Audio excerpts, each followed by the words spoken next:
Have we been delivered one of 2026's best hidden gems? Let's talk about that. What is going on, everybody? Tom Chattelbash here, and if you love movies and TV like I do, then rest assured you are in the right place.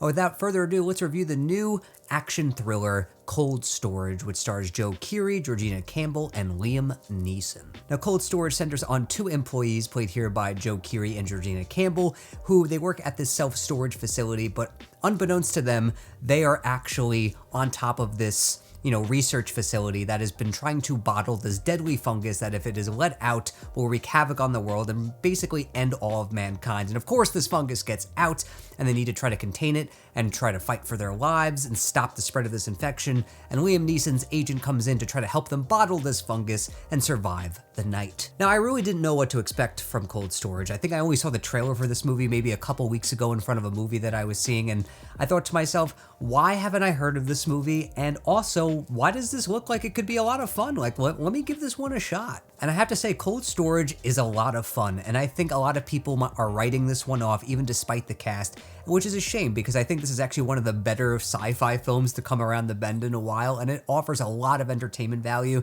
and I think this one could be a really big crowd pleaser if enough people actually go out and see it. Performances across the board are great. I think Joe Keery and Georgina Campbell have amazing chemistry with one another, and they're actually smart, capable characters. Sure, they make some silly decisions that lead to this fungus getting out, but I think for the most part, they're smart, capable people, and they're trying their best in a really awful situation to make the right decisions, and they're easy to root for. They're very likable, and I loved them playing off of one another, and I felt like they were a really fun pair to watch throughout. They really made this movie entertaining and light on its feet. Liam Neeson is having a lot of fun, even though I do wish we got to see a little bit more of him here, but still, he knows exactly what movie he's in. He knows exactly how to play this kind of character, and once he enters the story fully, and he gets to share some scenes with Keery and Campbell, that's where this movie really comes alive. And speaking of all the sci-fi elements with this deadly fungus, I think the way that they show that in this movie is really gruesome and gnarly in all the best ways. I think there's a great hybrid of CGI and also some great makeup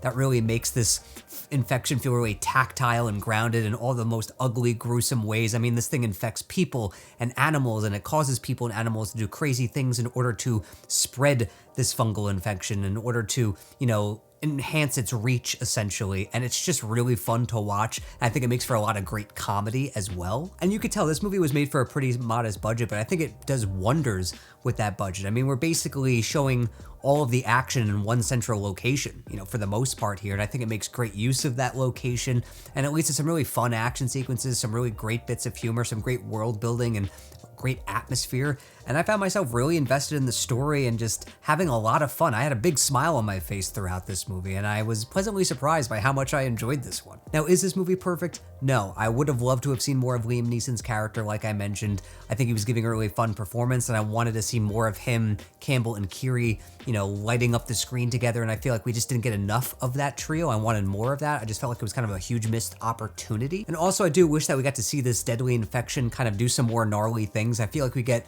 some scenes where you get to demonstrate that, where like you're definitely cringing in your seat and it's hard to look at the screen sometimes, but I wanted more of that. I felt like it could have pushed the envelope a little bit more, and it just didn't. And also, I feel like there are some supporting characters that are introduced here that are not really fleshed out. They're given no development, and they just kind of come across as caricatures more than they do fully fleshed characters.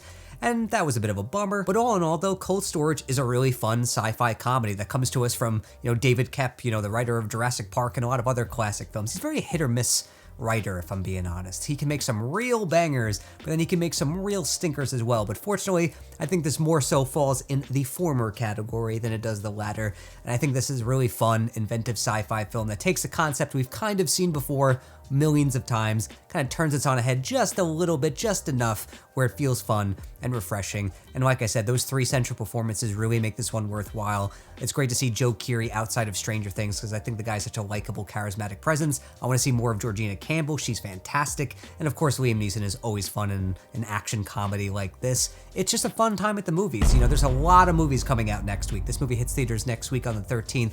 You got a lot of movies coming out, a lot of movies vying for your attention, but if you're looking for like a really fun sci-fi film, I would definitely recommend this one or Good Luck, Have Fun, Don't Die. Both are very different from one another, but both are equally compelling and super fun to watch in a crowded theater. So give them a shot next week if that's what you're in the mood for. And if you do check it out, let me know in the comments what you think of this movie. Did you love it? Did you hate it? Do you think it's just okay? Let me know down below if you get a chance to see it. And until next time, everybody, I'm Tom Chattelbash, YouTube's most reliable movie critic.